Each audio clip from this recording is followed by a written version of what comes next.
My name is, I know most of you, all of you actually, this is weird. My name is Tim Neckrits. I'm the Director of News and Media, whatever that means here. And my co-presenter, I passed this way and you're actually over here on my screen, so I don't know, but. Hi, everybody. I'm Alex Ducat, pronouns are they, them, and I'm the communications manager here on campus. I'm an alum, but I started my role here back in November. We're very happy for that. So I guess I'm going to do the thing where I'm going to hit share screen and then do something awkward and then hope that the presentation comes up. I do want to say that this is intended to be interactive. If so, you can speak up at any time. And if anyone is brave enough to actually let them look at their social, I mean, their work social media account, not their personal social media account. Although if there are pictures of dogs and cats, we would also go for that. All right, so share the screen, desktop. Wow, tab is so far off. Okay, and wow, all these things on top of it. Let's see. Oh, here we go. Okay, so what brings you here? Anybody want to talk about why? You know, it's obviously to spend time with Alex and I, but anyone want to talk about maybe why they're at this session? I love to be on the same page as what other folks are doing, and lots of people are doing some really cool things, and I want to check out best practices. Nice. And Jackie has just launched a TikTok, or I assume you mean that. Well, Her Services Yeah, okay. launched a TikTok. Mary Busby in her office is taking the lead, so I am no expert. Well, I was down for all of your dog picture video TikToks, Jackie, but that's okay. So let's see. Anybody else want to talk about why they're here? You don't have to, but I'm just saying, if any, make sure that we're maybe, you know, trying to be helpful to why you're here and people don't leave. Maybe. I see Candace has their hand raised. Oh, okay. Go, Candace. Yeah, I'm in the history department and digital humanities, but I've got a course Instagram page. And it's just such a fantastic tool for getting students to learn how to communicate with a really broad audience. So I just want to make sure I'm doing like best practices. You know, I'm jiving with what the school kind of feels like our social media presence should look like, and just to start talking. And I enjoy your Instagram page, Candace, with death and history. Great things. Thank you. Yeah, I'm here for, well, just to get some general input, because I still feel like I'm almost like a social media outsider trying to navigate this anyway, trying to glean some info.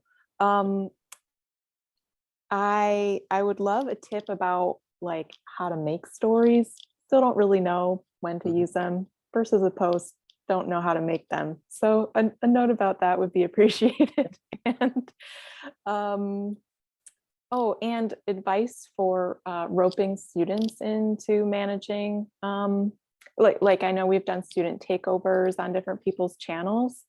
How do you, as kind of a student supervisor, like what are tips and tricks for making that work and making sure the content that goes out maybe is vetted first, and how people kind of manage that? Okay, cool. All good stuff to circle back to. This could have been a whole presentation by itself. So, but awesome. Anybody else? Cool. I just want to make sure I'm doing everything right, Tim. Oh, well, I appreciate that too. So, you know, I don't want to get yelled at. I would never yell at you, I swear. So, maybe send an email too, but not yelling. Cool. That's a lot of great reasons. But the reason you're all here is that you want to succeed. Obviously, you want to do things that engage your audience, that can grow the people that are following you and be useful. And, you know, I always feel like the people who come to these workshops are the people I don't need to talk to as much, but that's okay, because I'm sure everyone will pick up something as we go along. So thank you all for that feedback. Let's see. Yeah, okay. Goals before tools. This is something that I always say. I've been saying it for about 15 years. As long as social media's been around, I've been saying this, I think. there's something called content strategy, and this is not a content strategy workshop, so don't worry about that. But it basically it says it's the 3 questions you always want to ask when starting a social media account or really any communication plan. What are your goals? Your goals might be to increase the number of users, but ultimately, what users and what and why, perhaps. Who are you trying to reach? Obviously, there's very, very different audiences. People sometimes will say, can you put this on Facebook so that students, so you can reach students? And I say that's 2 different propositions, because a lot of our current students are not hanging out on Facebook much. And certainly not following us. I mean, if it snows and they'll go there to look to see if classes were canceled, but obviously that's not a thing for at least another week and a half. But if you're trying to reach students, obviously Instagram is where it's at. TikTok is where a lot of them are, but it's also harder to do TikTok well because you've got to do videos and cleave to other things, which we can talk about later. But Instagram is a great place to reach students. Twitter is kind of a mix, faculty, students, young alumni. But I do know that comm studies majors and meteorology majors are very big on Twitter. If you follow our Twitter, you'll see that a lot of our meteorology students were overjoyed over yesterday. I was somewhat less overjoyed over shoveling 3 times yesterday and once this morning. But that kind of helps. I mean, some of them have a little bit more niche market than others, but we can talk about that later. And what are you trying to say? What are you trying to communicate? Come to the thing Career Service is doing, come to this Imagine event. And in the case of Condis, it's a little bit more, it's educational. Obviously you're not necessarily trying to reach the average person on the street, but that'd be nice. But obviously you've got a real educational component about, how we use cemeteries and I guess you call it relics or artifacts not as hardcore archaeology, but things from the past, how they can inform us. So a number of different things. Obviously, in Kristen's case, she's promoting programs that are happening in Rice Creek in general for people to come out. And obviously, Cassie is trying to get people to participate in various and sundry campus recreation activities. Although there are some things that do more than once. Jackie's husband, Brian, you might have met him, Brian Wallace, who is, basically he's over Campus Rec and Fitness Center now, but the Fitness Center, for example, they would also maybe take in nutrition, talk about some posts about nutrition and working out and things that the Fitness Center does. So sometimes there's multiple things they're trying to do and multiple goals, but ultimately all your posts relate back to the answers to these questions. Like obviously if Cassie is running something for Campus Rec, it doesn't make a lot of sense to post about the college football championship last night, which I watched just long enough to fall asleep because that's what college football does to me. But obviously things that don't make sense are memes about sheep. Why would we post memes about sheep? We have nothing to do with sheep. Memes about death, for sure. Those work well. I just talked about memes about death. How about that? But obviously what you're trying to do is figure out who you are and what posts go along with that. Engage in program services, but equitable access to career education. Thank you, Jackie. Yes, it's about obviously career services. I should say the end goal obviously is that students leave with a good sense of how to be contributors to in the outside world, get a good job, contribute to society in some other way. So good point. That's the large main big goal. But essentially, if you've got these goals, if you've got what you are, the post should relate to what it is that you're putting up or trying to put up. So you want to tell stories connecting the goals.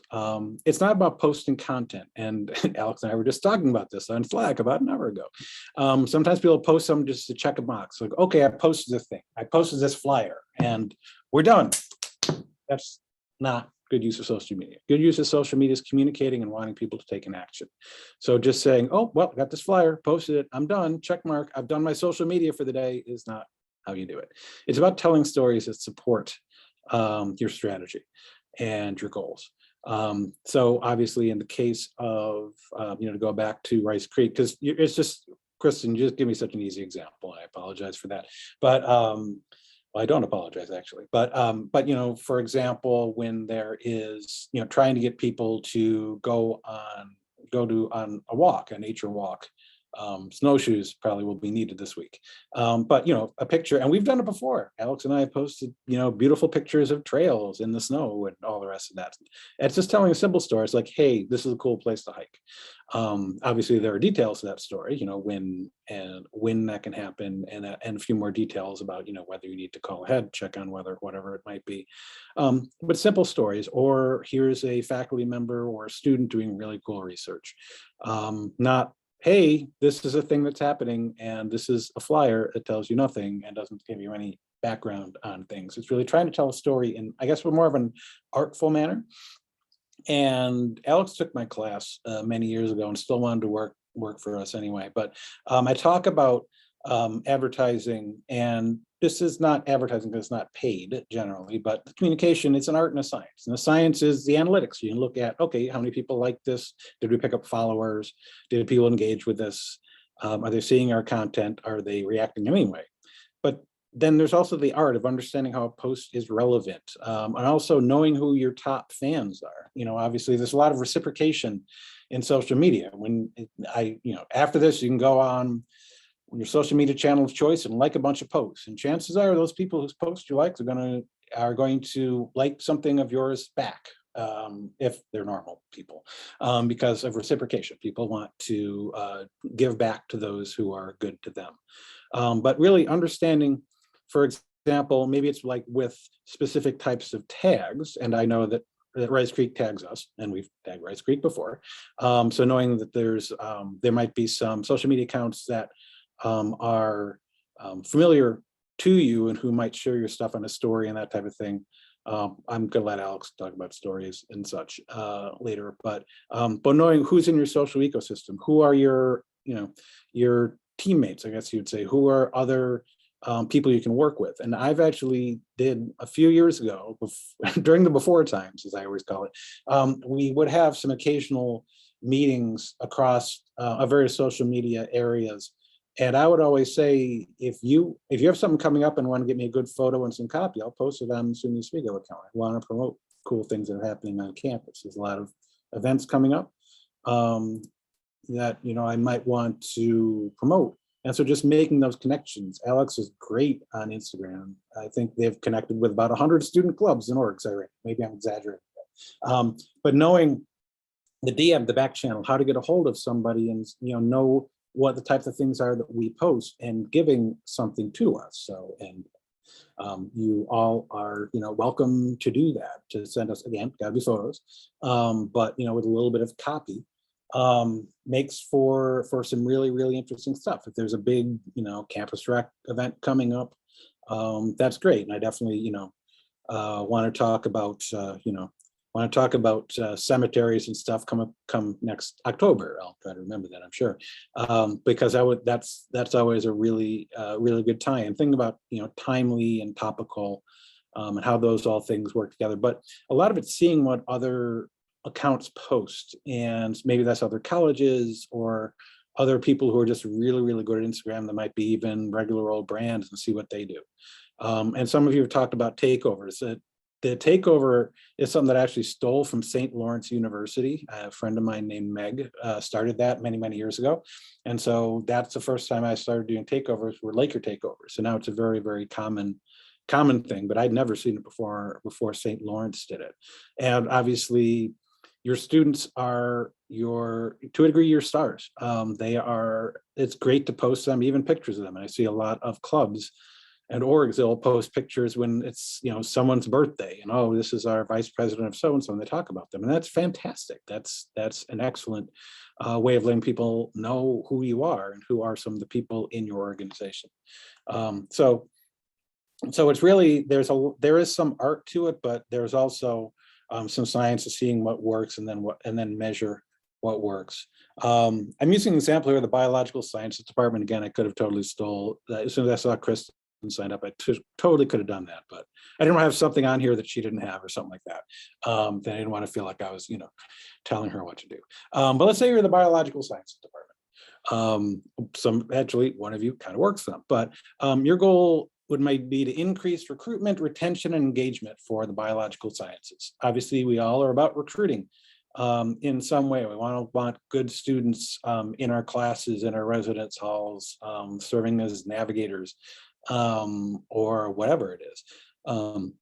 But how do we do that? How do we tell our story? So you might want to consider posting students and faculty perform research. And again, I'm going to go back to Rice Creek. I see the little research things and videos that Kristen does, and they're awesome. And I think I asked about stealing one once, or maybe I did, I don't know. But you would post about Rice Creek Field Station if you're biological sciences, because that falls underneath it. And there's so much cool stuff that happens there. Or maybe even other facilities like the MBBC, or showing people doing research or research profiles of what students and faculty are doing. Because, you probably all, if you work however much students, you probably have student rock stars, and they tell the story of Oswego way better than us older people could. And I'm speaking mainly for myself. But it could be profiles of all of them. And I'll use an example here. What I call the foundation scholarships recently opened up. And those are the ones, used to be a newspaper. If you're old enough, it used to be a newspaper. Newspapers are really cool things. They used to come out every day and land on your porch. But there's a newspaper that had all the hundreds of scholarships available to existing students. They're funded scholarships. And so this year, I really want to promote that, and not just post a flyer that says scholarships available, go to this website, because that just becomes noise. So what I did is started the process of trying to work with alumni development, reached out to a student named Yadi Burgos. A lot of you probably know her, who is just this outstanding student who somehow does well in college and has 2 jobs and is in 8 organizations. But I had remembered her from a previous contact. And I told Yadi what we were doing. She thought that was awesome. And so I basically talked a little bit about, how these hundreds of scholarships help students like Yadi. And that actually got a lot of people sharing it because everyone knew Yadi. That always helps. And that got shared quite a bit and drove a lot of traffic to our goal. Our goal was, promoting Yadi obviously is always part of it, promote your excellent students, but we want to let people know about the scholarships. We want to do more than just say, hey, scholarships are open. Here's a graphic we made in Canva, which means nothing to you and looks like 1,000 other graphics that were made in Canva today. I'm sorry if you use Canva, but essentially, how can we tell a story that underpins the call to action, what we want to do?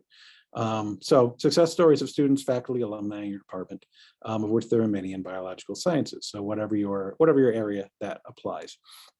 Activities by relevant student orgs, obviously, if you are, obviously, if you're an office, that doesn't necessarily mean as much with like career services, but certainly if the history department was represented here, obviously the history club or anybody else involved in that. I know there's quite a few bio ones, or there had been the biology club, the zoology club, and some other ones.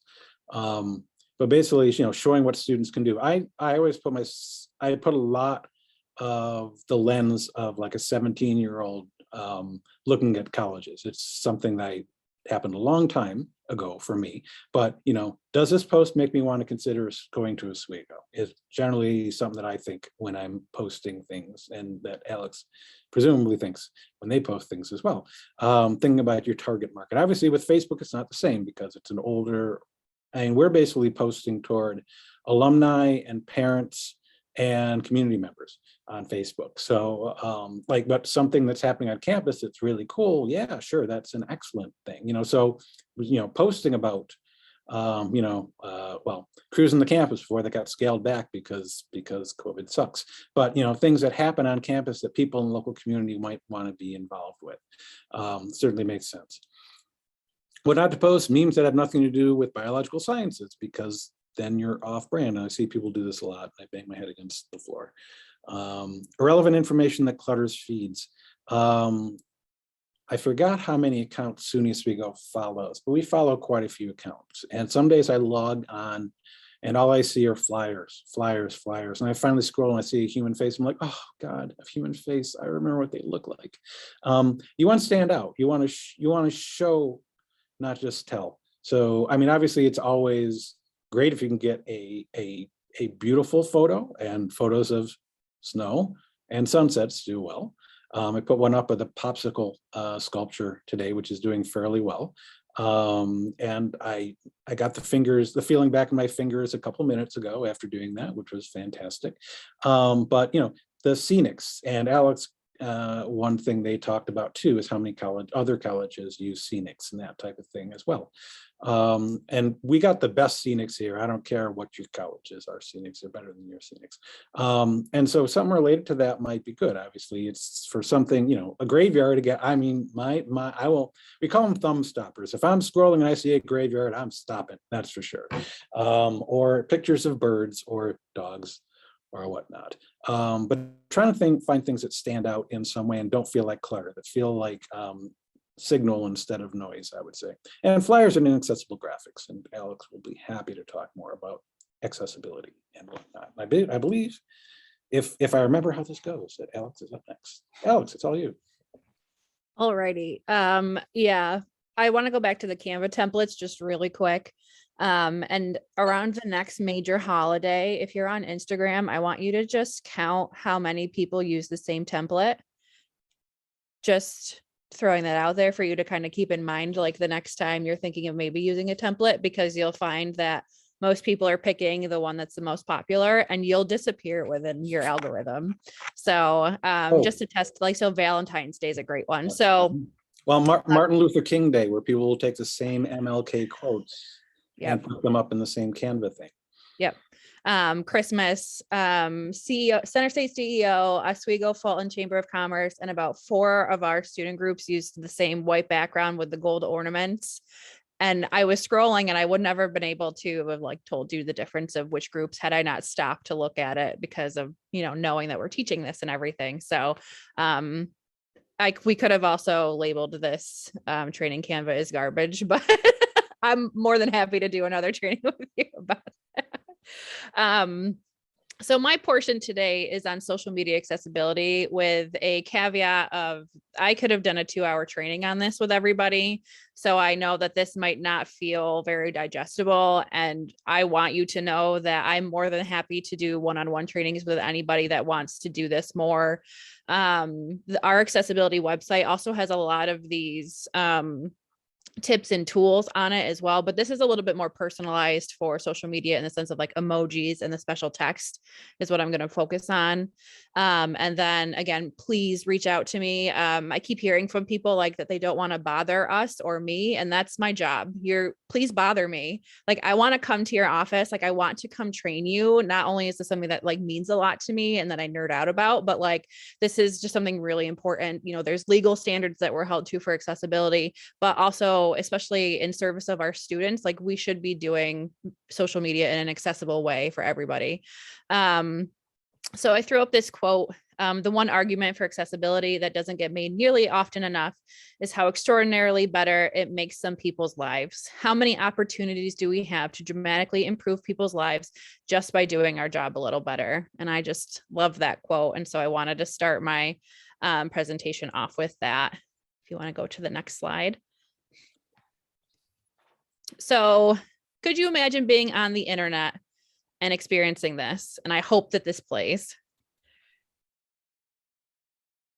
T, mathematical sans serif italic small h, mathematical sans serif italic small 1, mathematical sans serif italic small n, mathematical sans serif italic small k, it's mathematical script small c, mathematical script small u, mathematical script small t, e2, mathematical sans serif fold small d, mathematical sans serif fold small r, mathematical sans serif fold small 1, mathematical sans serif fold small t, mathematical sans serif fold small a, your tweets and usernames, mathematical old tractor small t, mathematical old tractor small h, mathematical old tractor small 1, mathematical old tractor small s, mathematical old tractor small d, mathematical old tractor small a, mathematical old tractor small y. But have you, mathematical sans serif fold italic small l, mathematical sans serif fold italic small 1, mathematical sans serif fold italic small s, mathematical sans serif fold italic small t, mathematical sans serif fold italic small a, mathematical sans serif fold italic small n, mathematical sans serif fold italic small a, mathematical sans serif fold italic small d, two-worded, mathematical sans serif italic small s, mathematical sans serif italic small o, mathematical sans serif italic small u, mathematical sans serif italic small n, mathematical sans serif italic small d, mathematical sans serif italic small s, mathematical sans serif italic small l, mathematical sans serif italic small 1, mathematical sans serif italic small k, mathematical sans serif italic small a, with assistive technologies like script capital letter, script letter, script letter, script letter, script letter, script capital letter, a script letter, script letter, script letter r, insertion on word, u, between characters, and you are currently on a text area. So that is what that tweet sounds like when read with an assistive device, a screen reader. But we all see these kind of texts being used in social media. I see it every day in Instagram constantly. And that is mathematical characters being used as quote special text.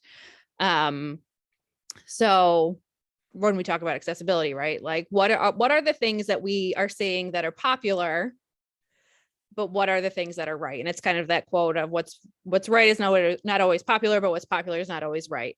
So that is my pitch to you to please avoid using any special text, even though it is very popular. Maybe I know the students are using it, but it is not accessible at all. Our next social media subject is emojis, and the joke in our office is tangerine, tangerine. There's a university nearby where I live.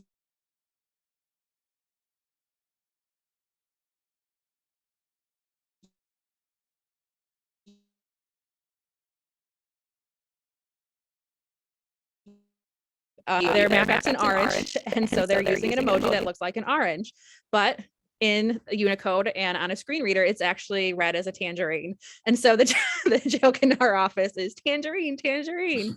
So we're going to do a quick little quiz on emojis, just so I can kind of help you see that, yes, again, emojis are one of these things that are popular, but they're not always right to use out of context. So we'll go to the next slide. I'm just going to do a little quiz with you. So we see this emoji all the time, right? So what do you think that this emoji is? Do you think it's A, fist bump, B, pound it, C, oncoming fist, or D, give me 5? And you can just put what you think is the answer in the chat box. They'll give you like 30 seconds.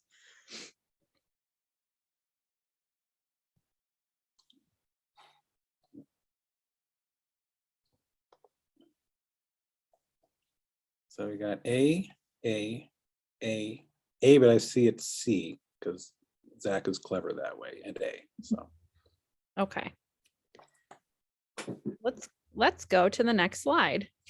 It's C, oncoming fist. So when a screen reader or assistive device reads this, it would read oncoming fist. So though most people are using it as fist bump, reading a caption or reading anything with this in it would read it as fist is oncoming fist, which wouldn't, in what you're trying to get across to an audience, make any sense whatsoever.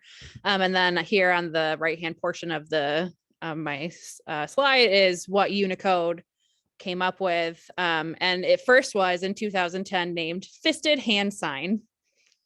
So it's come a little bit, but still is oncoming fist. So we'll go to the next slide.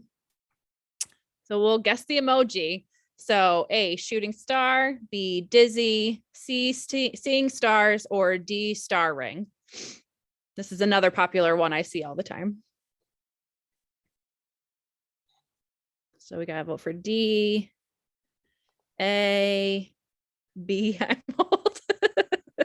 D.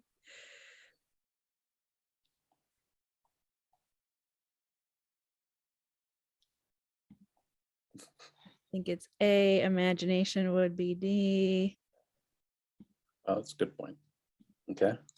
Okay. And The next slide, it's B, dizzy, which once again, I've never seen it used in that context. It's supposed to emulate that kind of dizzy circle that cartoon characters have, like from Looney Tunes above their head.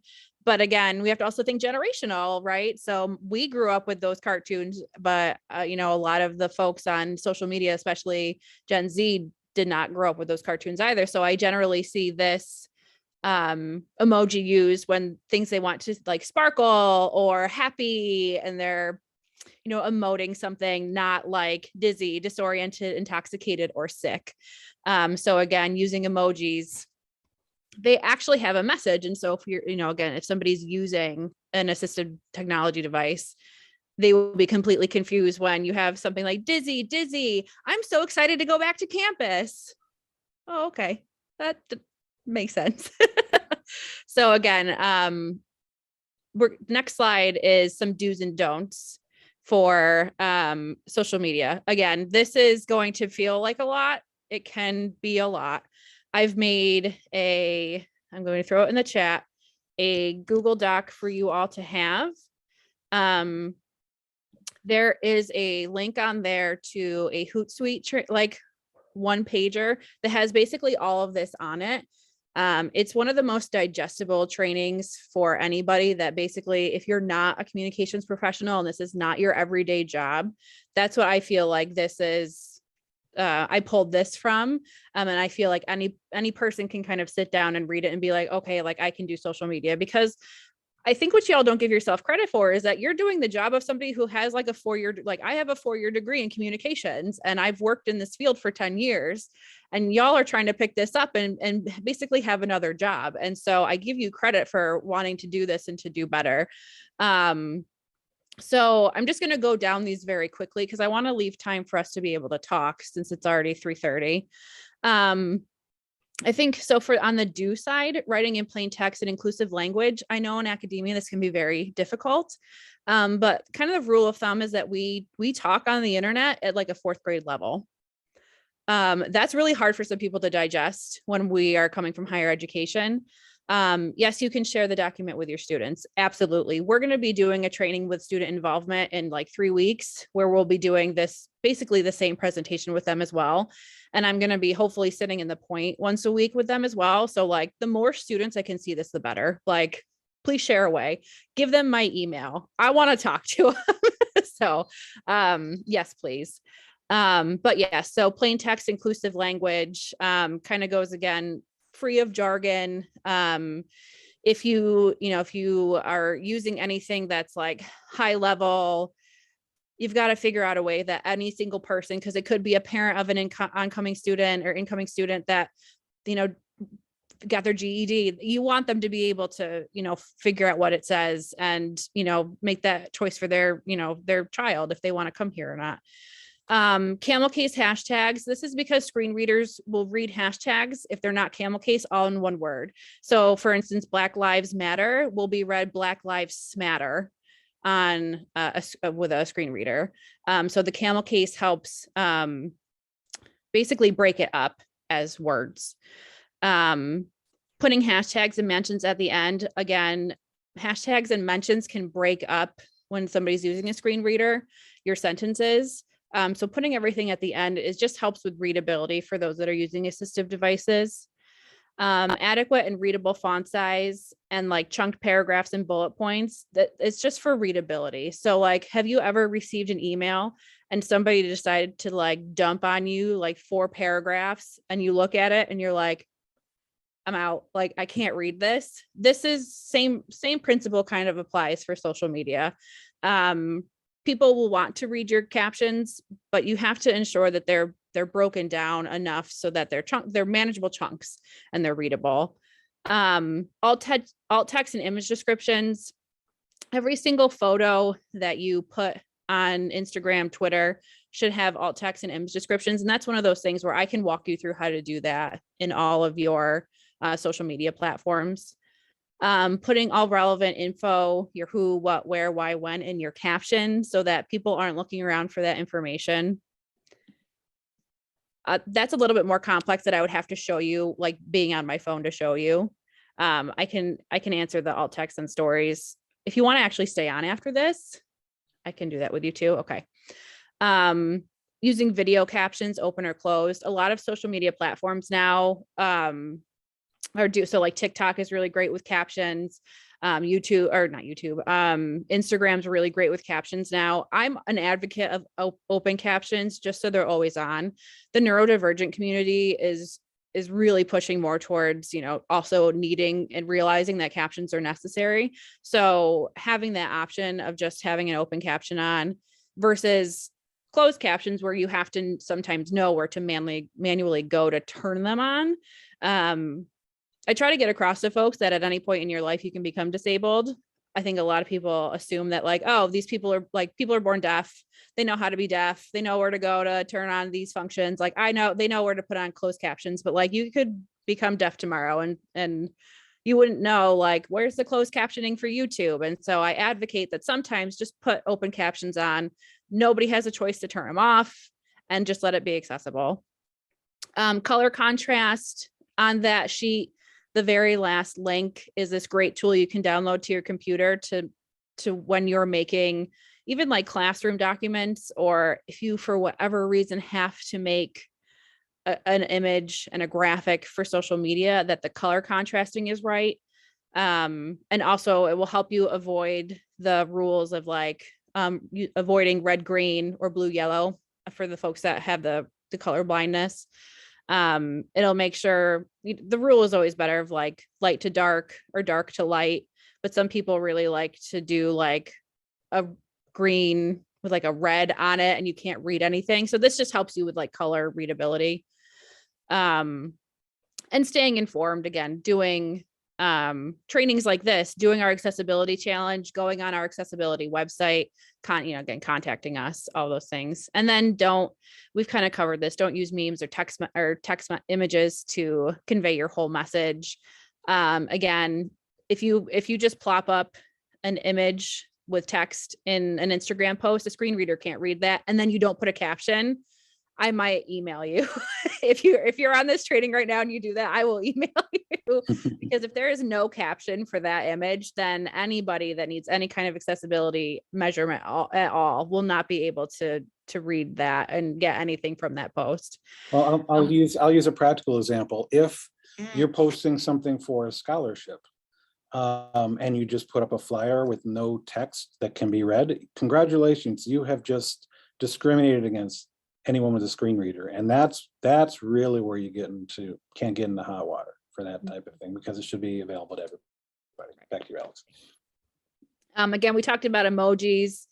You can be easily using them out of context. So on that form that I sent you, I attached Emojipedia. We can look up any emoji to make sure that you're using it correctly. So you'll see that like on our school account, we basically use the yellow and green hearts, because that's, if somebody's using a screen reader, it will say yellow heart, green heart. And worst case scenario, somebody has color blindness, they may know what a heart is. So we're kind of hopefully in the most clear, but again, we don't use emojis that much when we post on Instagram. I just want to avoid them as much as possible. Avoid, kind of going back to plain text and inclusive language, avoiding acronyms or insider jargon. If you do have to use an acronyms, which there's a million on this campus that even I'm still learning, make sure that after, like if you're using it, to have explained what the acronym is at least once, maybe sometimes twice if you're writing a very long paragraph. Again, not relying on color to display a message. So say you have a pie chart and all it is color. Oh, that's nice. I don't know. So ensuring that you have like something to tell the people looking at your image that what that the sections represent, something text-wise to tell people what's going on. Avoiding posting articles that are behind paywalls. This happens so much. This is an accessibility issue. This is like financial accessibility, right? Like, especially for students who, a lot of us come from low income backgrounds, where if one more person sent me a New York Times article and I didn't have a subscription, like I wanted to scream. And this happens a lot on social media with like sharing things. Please check first if it's behind a paywall, because a lot of our students probably don't have subscriptions if they haven't been told to get one for class. So this is something I just want to keep in mind for folks. Avoid using special text, again, like what we saw on that screen reader demonstration from that Twitter post. Avoid saying things like click here, instead provide actionable information and direction. GIFs also need alt text too. A lot of folks forget to do that for them. Please don't change the color of links. Everybody universally knows that a link is blue. I saw like an SU post last week where they had blue background and all the text was in orange, including their links. So at first I didn't know where to click and I was like, what is happening? And then they did click here and I was like, this is still not okay. Like, what's happening? It's okay that links are blue and that our colors are green and yellow, because people will know intuitively that links are blue and that's where to click. And then ultimately don't run from conflict. If folks say like, hey, this isn't accessible, can you please fix it? Just say, oops, and fix it. Like, please don't get defensive. We are all learning, again, like I said earlier, y'all are basically doing another job that a whole other human at this university does. So I really want you to give yourselves credit for taking on this huge task of running social media for whatever department you're working in. And we'll all do it together. So I hope you know that you have somebody here at the school now that will work with you. I think that was my last slide. Yeah. Can we, let's go back to Kristen's question about, before we go on to other stuff, Instagram stories, what works, what's recommended and that type of thing. I recommend Instagram stories, especially now more than ever, since Instagram kind of changed their rules of anything, because in an Instagram post, you can't link anything, which is still the weirdest thing to me. But you can now, regardless of how many followers you have, put links in your stories, which is the best fix that Instagram ever made ever. So I would recommend anything that you are linking, and you'll see that I'm starting to do that even with our news stories as well, that if you really want something to be linked, that I would put that in your story with a photo. Because that way you can track how many people actually click the link. It'll tell you like 17 people click the link in your analytics, but it's also, instead of doing a post that says, for more information, go to this link, and then you've got this link addressed in a post, but nobody can click it. And I've never in my life visited a link that I saw in an Instagram post. I'm like, that's cool. And then I swipe on to the next post. So that's what I would recommend now using stories for until you see, like, because again, I don't know what everybody's using their stories for. And I also like doing, like, if you're hosting an event and you want to do kind of like a little live, like, we're here today, and like a post, like a story for, like, come on down and see us 12 to 2. I like doing that as well. Someone put the benefit of reels versus stories. Reels, you can have like a minute video. Stories, it kind of chunks videos up. I don't like doing video and stories, to be honest. They're difficult to film. They're difficult to edit. I like doing, like, video and reels is just a little bit easier, and you have the videos longer. So they like still will show up on your page, where with story video, if you want to keep it and you want to continue to highlight it on your page, you've got to create highlights, and it's messier. So I would recommend that if you want to do a video that you want to keep longer on your page, to do it as a reel.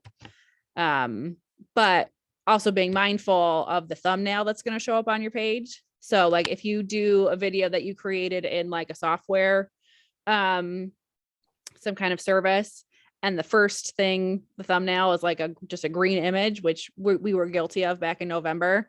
It just showed up as like a green square, and while the rest of our imagery around it was like great pictures, and then there was just this green square. So I hid that video because it was timely. It was for the I can't remember what it was for. It was the free applications. So it doesn't apply anymore. So I just took it down because I couldn't handle the green square reel, like, on our page. So that's just something to think about as well, aesthetically. So I hope that answered your question. Sorry, that was kind of a rough rant.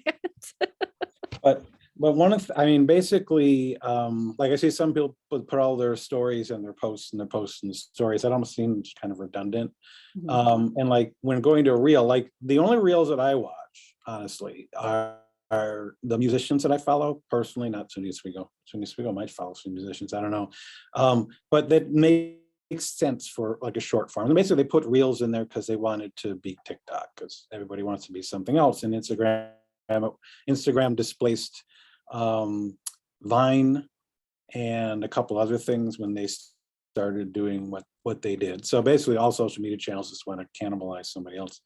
But yeah, so reels are kind of, take it or leave it. But again, interesting. I could do a reel that's completely uninteresting and put it up there, but it's got to be interesting and has some relevance to your audience. Jackie, you had a question? No. Okay. Oh, no, you gave a thumbs up. See, there we go. It's been a long day. Yes, thank you. And so I'm screwed up my emojis, and they're easy ones too. See, how are we doing for time? Oh yeah, oncoming fist. Yes, now we know. Anybody have any questions or anything they want us to look at real quick? I'm saying here too, if you want us to do a checkup, we're happy to do that at another time, not in front of 8 other people perhaps.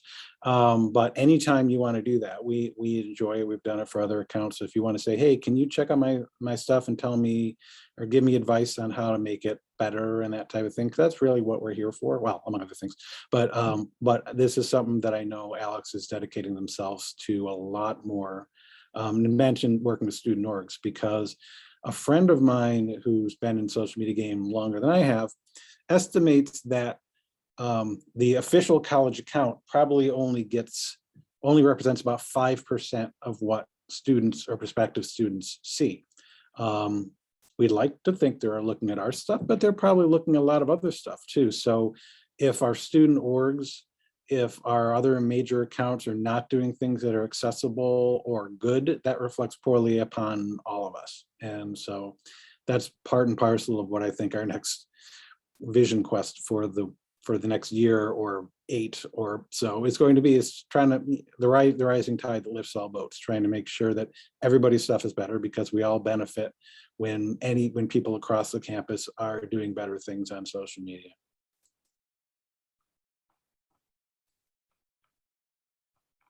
Yes, Kristen. I have a question about following or liking Mhm. people or pages. I don't know what you recommend so like if you're posting for a department or whatever. I've had students, recommend, oh, just follow a bunch of your followers on Instagram and that will spread word and that's how you grow your page. But is there any kind of risk to that? Does the college have a stance on that of just following random individuals? Or I was curious who SUNY Oswego follows and likes. Is it all organizations or is it individuals too? It varies. When I started out, I was mainly following other orgs, other colleges and that type of thing. And then Alex is very much diversified who we're following. And I also throw in a couple that just are great photographers, because it makes me feel good to see good photos. Maybe Alex, if you want to talk about some of the stuff that you've been doing lately. Yeah, I think it might vary, so because we're the school account and so we're kind of trying to get everybody, but like, I don't know, on Instagram I follow the Audubon Society because I love birds, and I think in some way that could help the school if we get their attention somehow. It's like it's a networking tool, and so I think if you're I don't think there's really any rules against it. I mean, we follow students who are doing good work. We want to promote their work. We follow alumni that are doing good work. Like I, posted something from Al Roker the other day because he's been wearing Oswego gear. He's doing a new like New Year's resolution stuff. And so he's walking in, I think he was in some park in New York City, and then he was doing a Peloton ride the other day. So like I shared that. And so I think really more the question is who in your department is doing good work? Who would you want to share, and who's posting that you feel you would benefit from? Because a lot of it too is we could follow like every single student, but I'm not necessarily going to benefit from following every single student and all of their content. Plus it gets lost in the algorithm. So you have to think about that too, for Instagram's sake, it's not the timelines now are not in chronological order. So you could get posts from like last week from somebody. So, and you're going to only see the post in basically all social media now that you interact with the most. So thinking about that in a more strategic way as well is who am I going to interact with the most and benefit from? Because yes, you could follow, like on my personal Instagram account, I follow 1,400 people. I see the same like 80 all the time. Same with Facebook. So I think it's really that kind of mutual beneficial strategy that you're looking for. Like who will I benefit from and who will benefit kind of like from seeing my stuff as well, if that helps. And Zach had a great point in the messages, which is that the chat. I forgot what I was using. It's been a long day. Like I said, as far as other colleges, other archives, that makes sense. So, career services. Obviously, there are some organizations that you probably would follow, or other related things, or partners or alums and that type of thing that might be relevant to you. And in the case of Kristen, I think obviously other nature centers, other Audubon would be a good follow. And actually Audubon gave us a shout out because of one of Dan Baldesser's articles about a year and a half ago. So that was not planned, but sometimes when people follow us back and see really cool stuff, we'll get really nice plugs, which is why we want to produce good content to a degree to get awareness from people. But yeah, and as Jackie and Cassie are saying, there's obviously some ones that seem really relevant, but also, it's not stealing, it's called market research. This is what we always say. So like there are things I see other colleges will do. Normally the colleges that have like 10 social media employees and all that stuff, and I get jealous of them. But there's always a lot of really cool ideas there. And I always say this about fraternities and sororities too. It's like, I don't know who figured it out first, but they're really good at the birthday thing and shouting out their members and just showing it. I'm not sure if that comes from national or something like that, but they've always been really good at being engaging and focusing on their members and trying to figure out, because like if you're a prospective student, or if you notice this, oh, this person's from my hometown, this person's got the major that I'm interested in, you feel a connection, and maybe you follow that account, maybe you DM the account to learn more about that kind of thing. So basically, when you're trying to do things that are relevant and showing people, not everyone's going to connect with every person or think that they're relevant, but the more you do that, if you're a fraternity or sorority, chances are, you're going to cover a lot of ground with different hometowns and different majors and that type of thing. So I am very impressed by how they do that. And a lot of my interns have in the past have ended up coming from sororities because they do social media better than anything. And maybe they just, maybe they're smart enough to figure out to apply to our office, or crazy enough. I'm not really sure what the deal is, but there you are. And let me get back to, I know we're probably over time at this point. Just one back thing to Kristen. In our case, we get a lot of applicants. So we kind of like people who have some social media experience already managing something. Maybe they're managing an account or something. Basically, we kind of work with guidelines and that type of thing. We're doing a little bit less. Once the pandemic hit, and so we're in crisis communication mode for a year, I took ownership of the account back more to us, but they could contribute content. But generally speaking, for like a Laker takeover, I don't select students at random. If we're selecting a student for a Laker takeover, chances are someone has vouched for them already. And the whole thing, they're representing themselves, their major, their club, their school, and they don't want to post anything that, their parents or their teachers or their future employers might not want to see in a good way. And so really a lot of it's really an ambassadorial role. So like when I have like a graduate, like in CCAC, Econ, who did the one in December, who was amazing and a member of all these different clubs. I picked him because he does such interesting stuff in social media anyway. So sometimes it's just searching on SUNY Oswego and seeing who's posting stuff. Sometimes we've recruited people using that by saying, oh, this person's really cool, maybe they'll do some social media for us. But there's no hard or fast rule, but you want to trust to a degree. I've seen people who put so many walls in front of a student creating content, the student just walks away and says, this isn't worth it, because they want to get something out of it too. Anyone interning with us, I want them to leave with a portfolio. Maybe it doesn't mean that they're posting this content directly themselves anymore, but they're creating the content, and I'm trying to, since I'm a little bit older than the average student, I'm using the fact that they know current students a lot better to know what might be relevant to students. SUNY Oswego reshare is goal. Nice, very nice. Oh yeah, Nicolette. I'm not going to ask which. I think I know which one that is, but yeah, because we worked a little bit with Emily in Res Life, but we would love, capital L, an opportunity to present to as many people there as possible. So let me know. I don't know when we're doing trivia next, Nicolette. So you probably just shoot me an email instead. That's insider knowledge no one needs to know.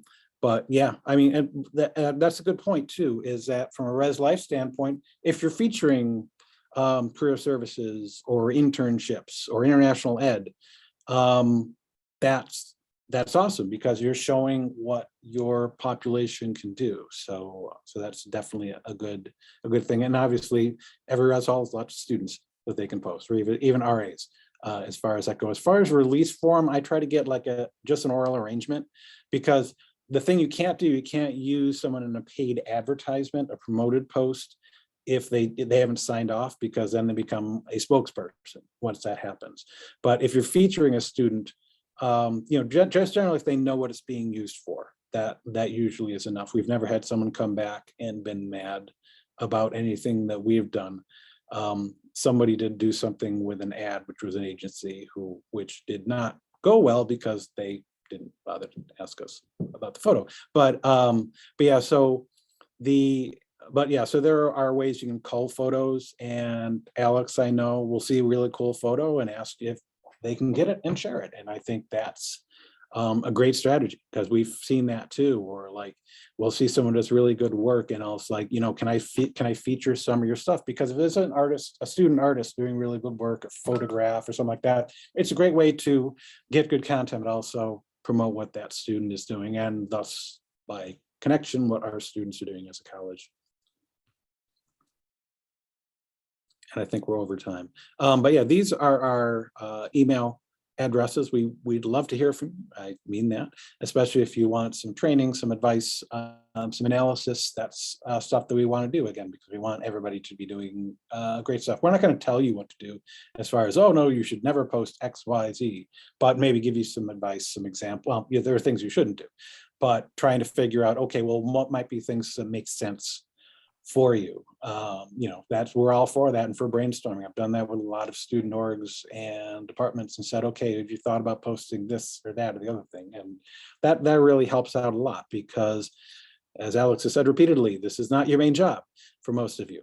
But certainly anything that we can do to make this one of your 84 different jobs easier, we're happy to. Anything else?